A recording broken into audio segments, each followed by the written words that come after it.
Danielle with a larger view. Today, rebuilding Gaza. Believe it or not, there are people who are thinking about rebuilding Gaza. It is a very painful, difficult war for people like me or you, if you're interested in listening to this, to know about. There are right now, as the middle of August, there were 42 million tons of debris. And that accounts for most of the housing stock, the schools, the hospitals that have been destroyed. And it's so distressing, so painful, so upsetting, so troubling to know about this destruction. And when you look at the pictures, it really is that are some of them are so graphic. It really is very troubling.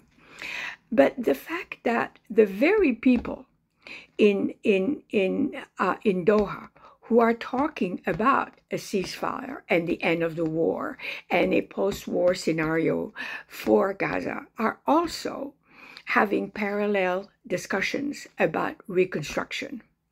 Now, reconstruction is going to be very, very difficult. First of all, there's a huge amount of funding because just removing this 42 million tons of debris itself is terribly expensive and also terribly complicated because inside this debris are mines, are human remains, are hazardous material, and all of these decisions of how to handle it. And one thing I read was that 42 million tons of debris, if you put it in a truck, it will be miles and miles. It will be a line of truck from New York City to Singapore, somebody said. So it is a huge job. But the point is that we're talking about it. The point is that it's being thought about and it's being planned for.